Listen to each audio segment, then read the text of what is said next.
Evangelho de Lucas, capítulo 4, verso 1. E Jesus, cheio do Espírito Santo, voltou do Jordão e foi levado pelo Espírito ao deserto. Baixa tua cabeça, fecha os teus olhos mais uma vez.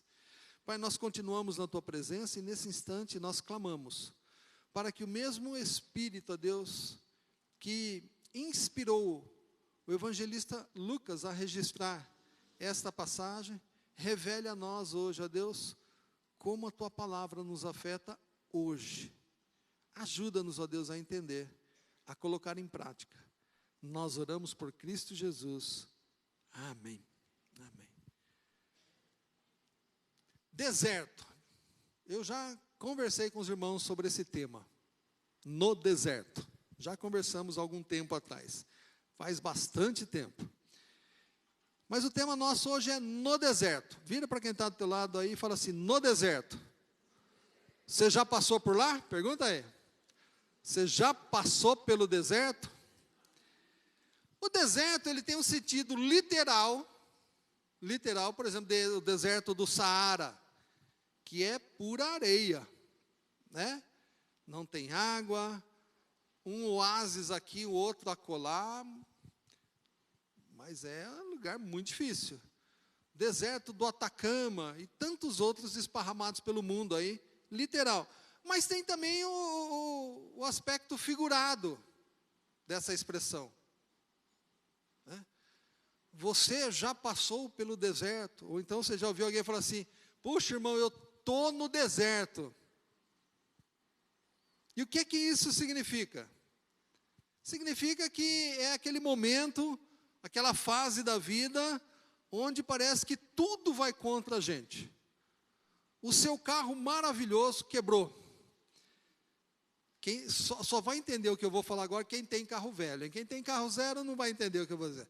Seu carro quebrou lá a barra da direção. Você vai lá, o mecânico fala assim, olha, mas não, isso aqui é baratinho, mas a barra da direção, e ele vai juntando uma lista de coisas. Então, mas quem levou Jesus para o deserto? O Espírito Santo. Tem gente que dá uma coçadinha na cabeça e fala assim, mas peraí pastor, Jesus não é Deus, o Espírito Santo não é Deus, então ele mesmo se levou. São algumas coisas que vai ser revelado para a gente só no céu, né?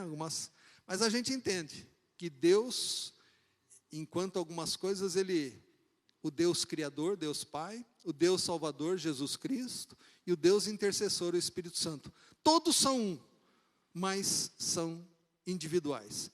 No céu a gente pergunta para Deus e Ele vai explicar melhor para a gente, tá bom?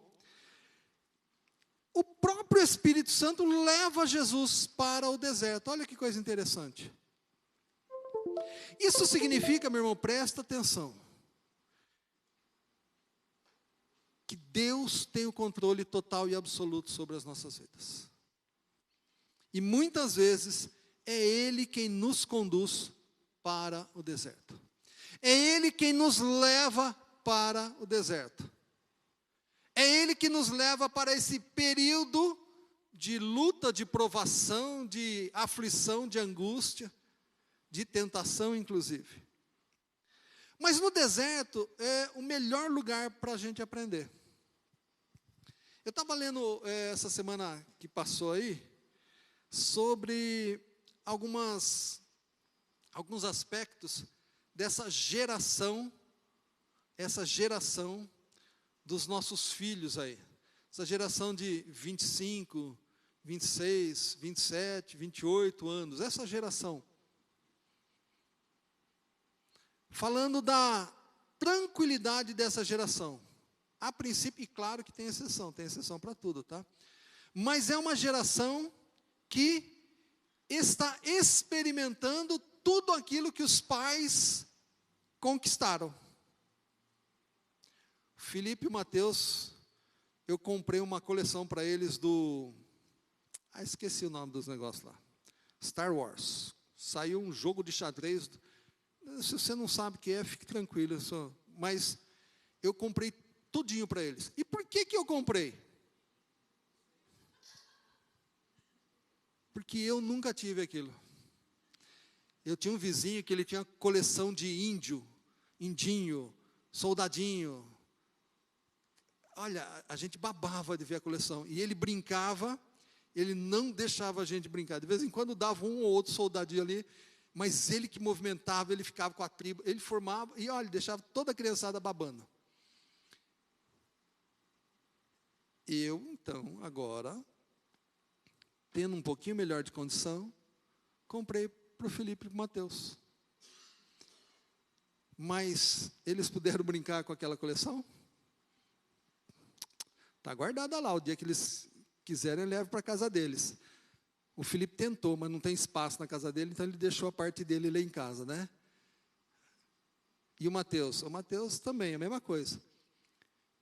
Uma geração que não experimentou tantas dificuldades como a gente experimentou. Pensa nos seus filhos aí. Eles penaram o mesmo tanto que vocês penaram? Para pensar um pouquinho. Eu, quando vim de Botucatu, eu ia para o Senai da FEPASA, entrava às 7 da manhã, passava o dia inteiro lá, e ia à noite para a escola. Quando eu comecei a namorar a Simone, a mesma coisa. Trabalhava na oficina de manutenção da FEPASA, saía, ia para a escola, às vezes faltava na aula, ia namorar. Às vezes, de vez em quando, assim. Mas hoje, graças a Deus, os meus filhos não experimentaram o que eu experimentei. E não só os meus, mas toda uma geração. E os estudiosos, os especialistas aí estão dizendo que é uma sociedade, um grupo de pessoas que acomodou. Acomodou. Tempo atrás eu fui numa padaria perto de casa buscar pão e cheguei lá, me pediram coxinha e eu fiquei esperando fritar, né? Porque a gente sempre espera fritar para o filho, né? E eu estava vendo um casal com os filhos, 2 irmãos com um celular, um brigando lá com o outro, e aí um tomou do outro. Sabe essas coisas típicas de irmãos? E o que teve o celular tomado começou a chorar. Não lembro se a mãe ou o pai pegou o celular e falou, acabou para os dois. Já viu isso? Acabou para os dois. O que os 2 meninos fizeram? Começaram a chorar. Quem conhece a Nico, a padaria ali, ela é tanto fechada, mas todo mundo viu o escândalo daquelas crianças. Todo mundo. Todo mundo. E a mãe falava, para de chorar, coisa feia. Já viu isso acontecer?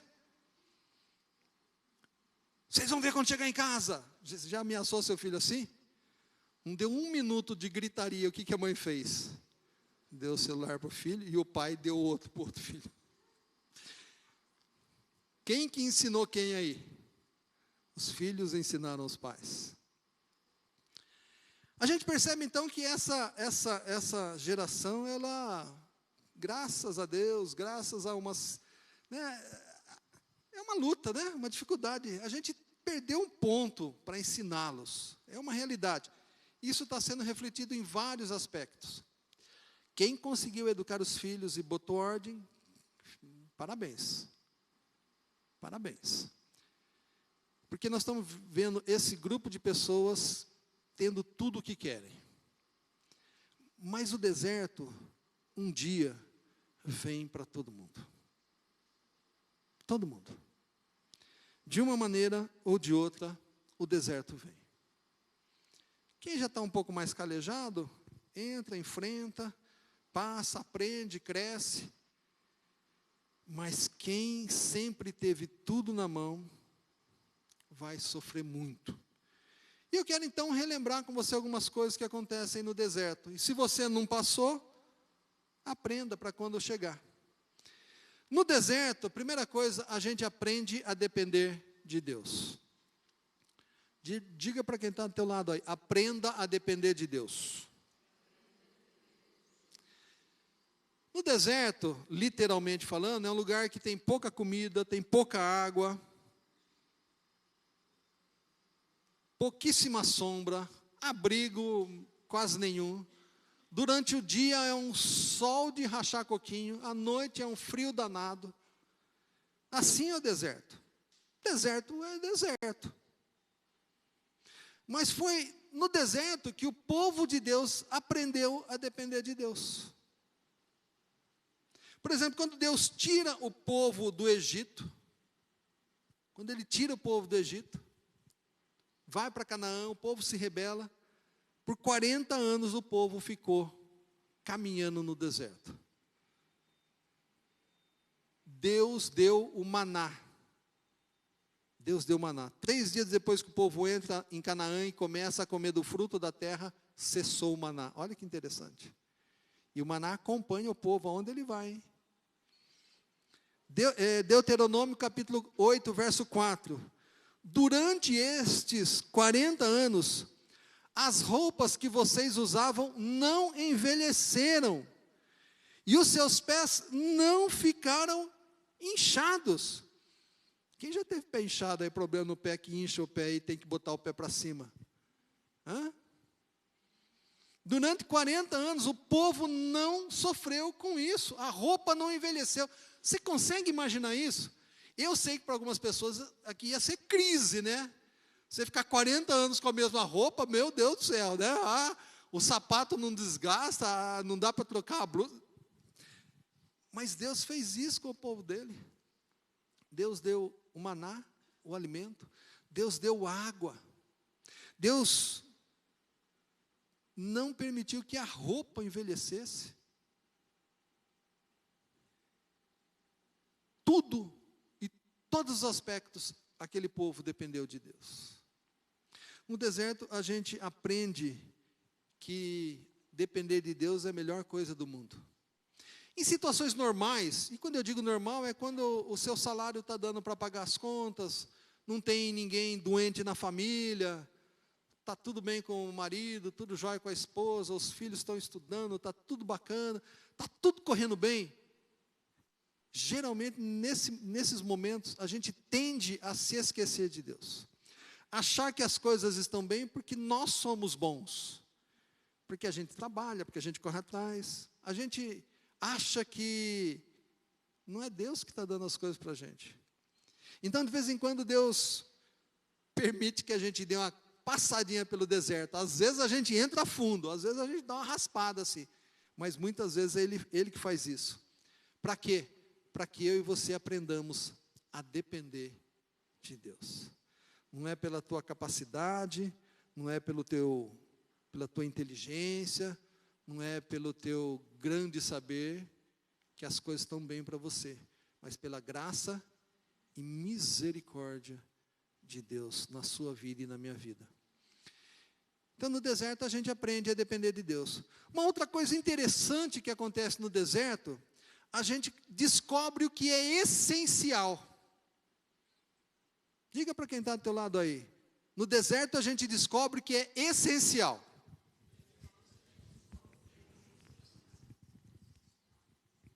Eu e a Simone, nesses dias de retiro de carnaval, estamos só nós dois em casa. Oh, que alegria. E a gente, nessa alegria, imagina, você tem ideia do que nós vamos fazer? Passear no Carrefour. Ai, meu Deus do céu. Fomos no Carrefour e eu fui atrás de algo essencial para os nossos dias. Uma televisão 65 polegadas. Sabe o que é uma televisão de 65 polegadas? Você já viu? Você mede para ver se ela cabe na sua estante. A televisão, acho que ela faz tudo, gente. Se bobear, ela cozinha para você também. Aí você começa a olhar, cartão Carrefour, 20 vezes sem juros. Ai, tudo que eu queria, tudo que eu precisava, 20 vezes sem juros. Você já reparou como nós vamos atrás do que não é essencial? Apesar que eu ainda acho que uma TV de 65 polegadas é essencial lá em casa.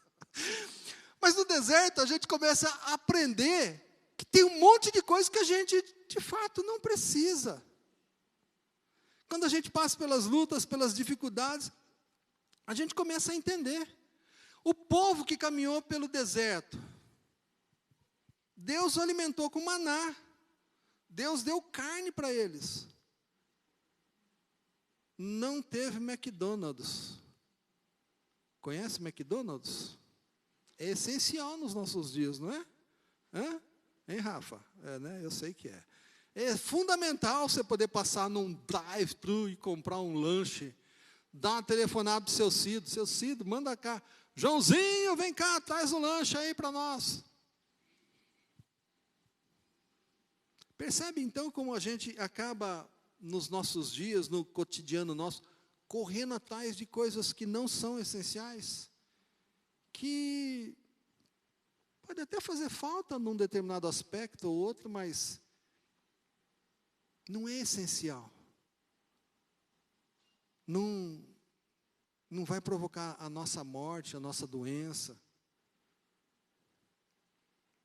Tem um texto lá em Mateus 3, de 3 a 5, falando João Batista. O essencial está lá, mas o João Batista, ele vestido com roupa, pele de cabra, e se alimentando de gafanhoto. Estão querendo, parece que a União Europeia já aprovou, e parece que uns 4 ou 5 insetos para o consumo humano. Sabia disso? Dá uma procurada aí que você vai ver. Já liberaram, né? Eu acho que o grilo é um deles, o gafanhoto é um deles. Porque parece que vai ter problema com a picanha, o boi, o efeito estufa, é interessante, né? Então parece que não vai ter muita picanha no futuro, mas gafanhoto vai ter. Então a União Europeia já estava liberando isso, olha que coisa interessante. Picanha não é essencial, gafanhoto é. Então se prepara, meu irmão, minha irmã, para a gente comer gafanhoto, quem sabe aí, logo, logo. Pensa nisso. O João Batista, há muito tempo atrás, já tinha essa dieta, né? Agora, você consegue ficar sem o seu aplicativo aí de comida? O seu iFood? A gente aprende no deserto que seguir Jesus, de fato, é muito, muito mais simples nesses aspectos do que essa vida que nós somos conduzidos hoje. Eu saí do Carrefour com a certeza absoluta que eu preciso de uma TV de 65 polegadas. Ela tem que ter 4K. Fininha, fininha. Conecta na internet. Baixa tudo. Tem até, parece que acesso a uns jogos para as crianças. Olha que maravilha. Fundamental para a minha casa isso. Você percebe que a gente vai se convencendo de algumas coisas, né? A gente vai. Levei a Simone para ver. Olha, Simone, olha a qualidade dessa imagem. Estou quase convencendo ela. Quase, falta pouco. Depois do culto, se você puder falar para a Simone que... Mas voltando aqui, no deserto a gente aprende que o essencial não faz diferença na nossa vida. Aliás, o não essencial, né? Ele é descartável. A gente precisa de pouca coisa para viver. Jesus, lá registrado pelo Mateus também, lá em 6, capítulo 6, do 25 ao 34, ele está tratando de algumas coisas. No 33 ele diz assim: busquem em primeiro lugar o reino de Deus e a sua justiça. E a TV 65, não. O reino de Deus e a sua justiça. E todas as demais coisas lhe serão acrescentadas. Espero que seja uma TV 65 polegadas. Mas o que é que eu devo buscar em primeiro lugar? O reino de Deus, sua justiça. O resto, as coisas que nós precisamos, e Deus sabe que nós precisamos, Ele acrescenta.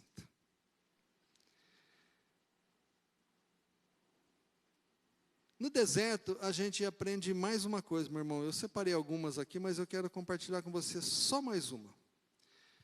Diga para quem está do teu lado aí, que no deserto a gente aprende a resolver problemas. No deserto, a gente aprende a resolver problemas. A gente vai buscar solução para aquilo que de fato é importante nas nossas vidas. O Elias enfrentou um grande desafio, matou os profetas de Baal. E qual era, o que você esperava, se isso fosse um filme, o que você esperava depois de uma ação dessa? Desceu fogo, aquela coisa maravilhosa, parece que ali é a hora do herói tomar conta e vencer, né? Esse homem afinou de tal maneira. Dizem alguns estudiosos aqui que ele entrou numa depressão assim, muito interessante, porque ele foi ameaçado de morte. Assim como você fez com os meus profetas. Você lembra o nome dessa mulher aí? Bom, Jezabel, aprenda aí. Se alguém te chamar de Jezabel, está te xingando aí, ó. Não, vai perguntar. Jezabel falou para ele, ó, como você fez, amanhã você vai estar, vou te matar também. E ele que tinha experimentado tão maravilhosamente o poder, o agir, a manifestação de Deus através da vida dele, o que ele fez? Fugiu, deu no pé. Foi para o deserto. E no deserto Deus tratou, Deus cuidou. Deus mostrou que quem de fato sustenta, quem alimenta, quem cuida, é Ele. E no deserto, o que ele aprendeu? Ele aprendeu a ter uma nova visão do próprio Deus, inclusive. Como Deus se manifestou a ele, né? A gente pensa em manifestações de Deus de maneira poderosa, rompendo a terra, um fogo terrível, um vento poderoso. Mas Deus vem no calmo, no tranquilo. E o Elias vai aprendendo.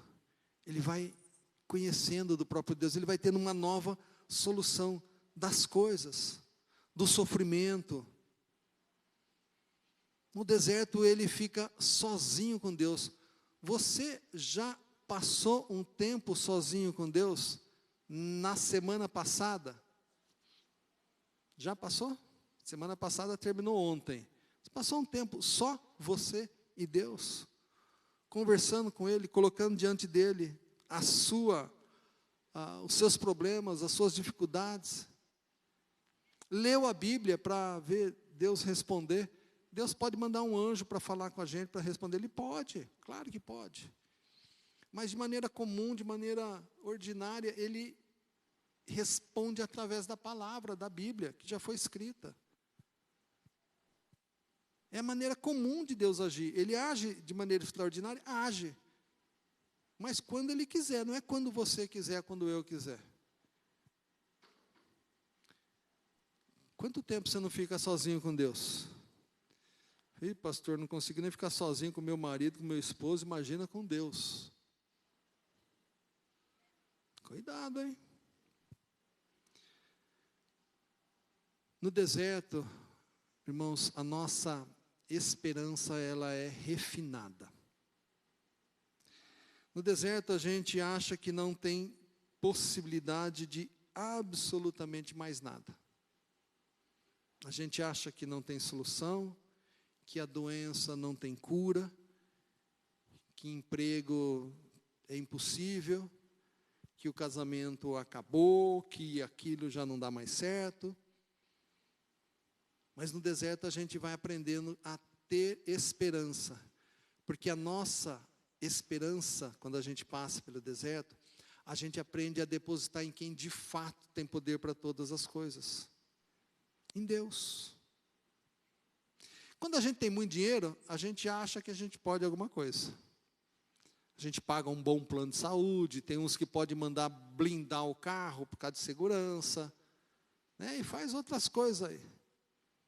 Mas isso absolutamente não vale absolutamente de nada. Eu, quando advogava ainda, isso faz um bom tempo atrás, depois de uma audiência, conversando com um colega lá, com o advogado, e ele me contando, falou, oxe, Tamara, olha, eu mudei para o condomínio fechado, tal, mandei blindar, comprei um carro, mandei blindar esse carro. E aí eu fui visitar um amigo, jantar na casa dele, veio um bandido, e eu tomei um tiro nas nádegas, atravessou as duas. Casa em condomínio fechado, carro blindado, mas foi jantar na casa do amigo e na saída tomou um tiro. Ainda bem que foi num lugar que... Aonde a gente deposita a nossa confiança? Tem um texto que diz assim: em vão vigia a sentinela, se o Senhor não guardar, se Deus não proteger, se Deus não guardar, pode botar quantos guardas você quiser, não adianta. Não adianta. É Deus quem cuida de todas as coisas. E quando a gente passa pelo deserto, a gente aprende a ter esperança nesse Deus. Nesse Deus que pode absolutamente todas as coisas. Meu irmão, você está passando por um deserto? Já passou pelo deserto? Ou está se preparando para passar pelo deserto? Olha para a palavra de Deus. É Deus quem nos conduz muitas vezes para esse deserto, porque Ele quer a gente lá, aprendendo de fato o que é importante, o que é essencial, o que é fundamental, de fato aprendendo as soluções de Deus para os nossos problemas, e de fato aprendendo a depositar nossa esperança nele, não nas coisas que a gente tem. Como é que está teu casamento, teu emprego, saúde, namoro, trabalho? Que Deus tome conta da sua vida, meu irmão, minha irmã. Que a gente aprenda que Deus nos leva para o deserto, mas lá Ele também nos tira do deserto. Depois de 40 dias, Jesus saiu então, depois de ser provado e tentado, Ele sai preparado para o ministério dele. E durante 3 anos, irmãos, Ele ensinou, Ele apresentou uma nova perspectiva do reino de Deus. Morreu e ressuscitou, por amor a mim, por amor a você, por amor à sua família. Que Deus nos ajude nessa caminhada que nós estamos. Que Ele nos ajude a enfrentar esse deserto e a sair do deserto de uma maneira diferente, com outro olhar, com uma outra ótica, aprendendo de fato a ver aquilo que é importante. Quando os 12 espias foram olhar a terra, os 12 vieram com o mesmo relatório. A terra é boa, a terra tem frutos maravilhosos, trouxeram até alguns exemplos. Tem cidades cercadas e o povo que está lá é gigante. Os 12 falaram a mesma coisa. 10 falaram assim: não tem jeito, não vamos conseguir. É melhor a gente voltar para o Egito. 2. Você lembra o nome dos 10 aí, de algum dos 10? Você lembra? Sabe algum dos nomes dos 10? Mas os 2 que falaram assim: se nós formos lá, o nosso Deus vai nos dar. Você lembra o nome dos 2? Caleb e Josué. Caleb e Josué. Foram os 2 que tiveram a mesma perspectiva, lá no deserto, vendo as coisas, mas com a ótica de Deus.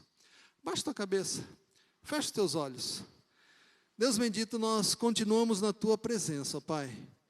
E a nossa oração nesse instante, ó Deus, é que o Senhor nos ajude a entender os vários momentos pelos quais nós passamos na nossa vida.